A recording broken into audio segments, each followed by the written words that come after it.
सुरेश दत्त जयंत पाटलांना म्हणाले, माझ्या नादी लागू नको, मला सहज डिवचायचं काम करू नको, मी जर उलटा फिरलो ना तुलाही सोडणार नाही.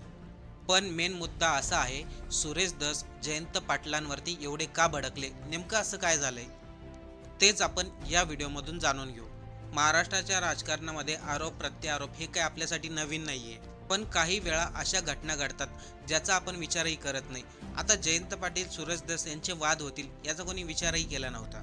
आता या सर्व वादाची सुरुवात होते तुकाराम मुंडे यांच्या नावाने. तुकाराम मुंडे यांनी राज्यातील औषध आणि अन्न प्रशासनाचा कारभार स्वीकारला. यानंतर ज्या ठिकाणी राज्यामध्ये दूध भेसळ होते त्या सर्व ठिकाणी त्यांनी कारवाया केल्या. पुणे जिल्ह्यातील मंचर या ठिकाणी अन्न आणि औषध प्रशासनाने केलेल्या कारवाईनंतर हा विषय चर्चेत आला. पुण्याच्या मंचर जिल्ह्यामध्ये कारवाई झाली आणि या प्रकरणाचे धागेद्वारे बीड जिल्ह्यापर्यंत पोहोचले. याच प्रकरणासंदर्भात विधान परिषदेमध्ये जेव्हा अधिवेशन चालू होतं तेव्हा जयंत पाटील यांनी कोणाचंही नाव न घेता त्यांनी थेट आरोप केले. त्यांनी बीडमधील एका आमदाराच्या पत्नीवरती गंभीर आरोप केले. यानंतर राज्याच्या राजकीय वर्तुळामध्ये मोठी चर्चा रंगली. जयंत पाटीलांनी नेमकं कोणाला साधून बोललं यावरती तर्कवितर्क सुरू झाले. जयंत पाटलांनी विधानसभेमध्ये अधिवेशन चालू असताना बीड जिल्ह्यातील एका आमदाराच्या पत्नीवरती गंभीर आरोप केले. ते म्हणाले त्या आमदाराची पत्नी संबंधित डेअरी आणि संस्था त्यांच्यावरती दबाव टाकते, त्यांना धमक्या देत आहे. तसेच मोठ्या दूध प्रक्रिया कंपन्यांना देखील निष्कृष्ट दर्जाचं दूध स्वीकारण्यासाठी दमदाटी केली जात आहे. त्यामुळे या संपूर्ण प्रकरणाची चौकशी केली जावी. तो आमदार कोण आहे, त्यांची पत्नी कोण आहे, दूध कंपन्यांवरती दबाव का टाकला जातोय. जयंत पाटील पुढे हे देखील म्हणाले, जेव्हा या प्रकरणाची माहिती एका पत्रकाराने उघड केली तेव्हा त्या आमदाराच्या पत्नीने त्या पत्रकाराला देखील फोन केला, त्यांना देखील धमकावलं. कारण की इथे अभिव्यक्ती स्वातंत्र्याची गोष्ट आहे. त्यामुळे जयंत पाटील यांनी मुख्यमंत्री फडणवीस यांच्याकडे विनंती केली, संबंधित व्यक्ती कोण आहे, ती कोणत्या आमदाराची पत्नी आहे, सरकारने हे स्पष्ट करावं अशी अपेक्षा त्यांनी व्यक्त केली. मात्र त्यांनी सभागृहामध्ये कोणत्याही आमदाराचं किंवा त्यांच्या पत्नीचं नाव घेतलेलं नाही. पण जयंत पाटील यांनी नाव जरी नसलं घेतलं तर ते कोणावरती निशाणा साधतायत हे प्रत्येकाला समजलं होतं. त्यामुळे सुरेश दस यांनी हे आरोप ठामपणे फेटाळले. त्यांनी सांगितलं हे आरोप खोटे आहेत, बिनबुडाचे आहेत. दस यांच्या म्हणण्यानुसार जेव्हा जयंत पाटील यांनी हा विषय सभागृहामध्ये मांडला तेव्हा ते सभागृहामध्ये नव्हते. त्यांना जेव्हा माहिती मिळाली जयंत पाटील सभागृहात काय म्हणाले त्यावेळेस सुरेश दस तातडीने सभागृहामध्ये आले, पण अध्यक्षांनी दस यांना बोलण्याची परवानगी दिलीच नाही. यानंतर सुरेश दस यांनी या संपूर्ण प्रकरणावर सविस्तर भूमिका मांडली. त्यामधून त्यांनी अतिशय खळबळजनक दावे केलेत. आता त्यांनी काय माहिती सांगितली ही देखील खूप महत्त्वाची आहे, त्यामुळे सर्वांनी लक्ष देऊन ऐका. दबाव टाकणं, धमक्या देणं किंवा कोणाला फोन करून त्रास देणं हे माझ्या आयुष्यात आम्ही कधी केलं नाही. एखाद्या वेळेस माझं नाव घेतलं असतं तर मी मान्य केलं असतं, पण माझी पत्नी आणि तेही दुसऱ्यांना धमकी देईल ही अजिबात होऊ शकत नाही.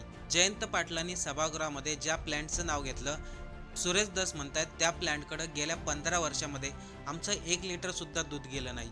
दस यांच्या म्हणण्यानुसार त्यांच्या तालुक्यातील दूध संघ पूर्णपणे वेगवेगळ्या कंपन्यांशी व्यवहार करतो. त्यांनी स्पष्ट केलं की त्यांच्या संस्थेचं दूध नेस्ले या कंपनीकडे जातं, तसेच काही दूध मदर डेअरीकडेही पाठवलं जातं. या दोन्ही मोठ्या कंपन्यांचे गुणवत्ता निकष अत्यंत कठोर आहेत. आम्हाला कुठल्याही तथाकथित दूध पावडर कंपन्यांवरती अवलंबून राहण्याची गरज नाही. मी त्यांच्याकडे दूध घालत नाही आणि त्यांच्याकडे दूध घालण्यासाठी भीकही मागत नाही. एवढंच काय, सुरेश दस यांनी जयंत पाटलाबद्दल खळबळजनक दावे केलेत. ते नेमकं काय म्हणाले ते ऐका. सुरेश दस यांनी पुढे गंभीर भूमिका घेतली. ते म्हणाले खरोखरच जर तुकाराम मुंडे यांच्या बैठकीमध्ये कोणत्याही डेअरी प्लॅन्टच्या प्रतिनिधीने असा आरोप केला असेल की त्यांच्या पत्नीने फोन करून त्यांच्यावरती दबाव टाकला तर त्या व्यक्तीने माध्यमांसमोर येऊन खुलेपणाने बोलावे. मी काही मोठा नेता नाही, साधा आमदार आहे, त्यामुळे मला घाबरण्याची गरज नाही. सुरेश दस पुढे हे देखील म्हणाले, जर माझ्या पत्नीने कोणाला धमकी दिली असेल, कोणावरती दबाव टाकला असेल तर त्या व्यक्तीने पुढे येऊन माझ्या पत्नीच्या विरोधामध्ये गुन्हा दाखल करावा. मी कायद्यापासून पळणारे नाही. सुरेश दस यांचं म्हणणं आहे, जर चौकशी झाली तर खरं सत्य बाहेर येईल, खरं कोण बोलतंय आणि केवळ फक्त राजकीय आरोप करत आहे का हे स्पष्ट होईल. सुरेश दस स्पष्टपणे म्हणाले, कोणताही पुरावा नसताना जयंत पाटील सभागृहात हे कोणत्या पुराव्यावरती विधान केलं त्यांनी. त्यानंतर दस यांनी दूध व्यवसायाच्या आकडेवारीचा उल्लेख केला. त्यांच्या म्हणण्यानुसार सहकारी संस्थेमध्ये दररोज 3 लाख लिटर दूध संकलित केलं जातं. अलीकडे तुकाराम मुंडे यांनी ज्या काय कारवाई केल्या त्यानंतर त्यांच्या संस्थेचं दूध केवळ 1 ते 2,000 लिटरने कमी झालं. मात्र काही इतर दूध पावडर प्लांटकडे जाणारे हजारो लिटर दूध कमी झाल्याचा त्यांनी दावा केला. याच मुद्द्यावरती धस प्रचंड भडकले. त्यांच्या म्हणण्यानुसार एखाद्या विशिष्ट दूध पावडर प्लांटचं नुकसान झालं असेल आणि त्यांच्या प्लांटच्या बाजूने कोणी बोलत असेल तर याच्या मागे नेमकं कारण काय, या गोष्टीचा शोध घेतला पाहिजे. तुकाराम मुंढे यांच्या कारवाईनंतर ज्या ज्या ठिकाणी दूध संकलनामध्ये मोठी घट झाली त्या सर्व प्रकरणाची स्वतंत्र चौकशी झाली पाहिजे. याच ठिकाणी धस यांनी जयंत पाटील यांचं नाव घेत थेट इशारा दिला. जयंत पाटलांनी माझ्या नादी लागू नये. मी सहज डिवसला जाणारा माणूस नाही. मी जर उलटा फिरलो तर तुम्हालाही नीट सोडणार नाही. धस यांनी केलेल्या या वक्तव्यामुळे मोठा वाद पेटलाय. सुरेश धस यांनी थेट आव्हान दिलं, जयंत पाटील ज्यावेळेस मंत्री होते त्यांचं कनेक्शन ज्या ज्या कंपन्यांबरोबर होतं ते सर्व विषय मी पुढच्या विधानसभेमध्ये मांडणार आहे.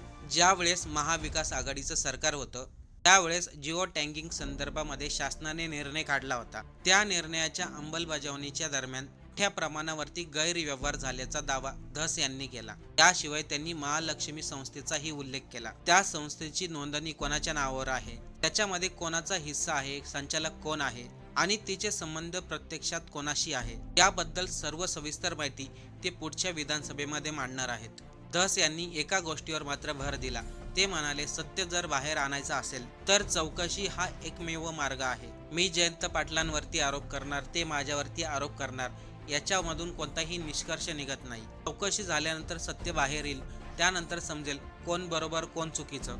तर या प्रकरणामध्ये पुढे काय होईल, सुरेश धस जिओ टँगिंग आणि महालक्ष्मी संदर्भात कोणते दावे करतील, कोणते पुरावे दाखवतील, कोणते तथ्य मांडतील, याकडे संपूर्ण महाराष्ट्राचं लक्ष लागलं आहे. कारण की हा वाद आता दोन नेत्यामधील फक्त शाब्दिक संघर्ष राहिला नाही, तो दूध व्यवसाय, अन्न सुरक्षा, प्रशासकीय कारवाया आणि राजकीय आरोप प्रत्यारोप या सर्व मुद्द्याशी जोडला गेला आहे. मला काय वाटते, सुरेश धस यांनी केलेले दावे चौकशीमध्ये सिद्ध होतील का, की जयंत पाटील यांनी उपस्थित केलेले प्रश्न अधिक जास्त गंभीर आहेत? तुमचं मत कमेंटमध्ये नक्की सांगा.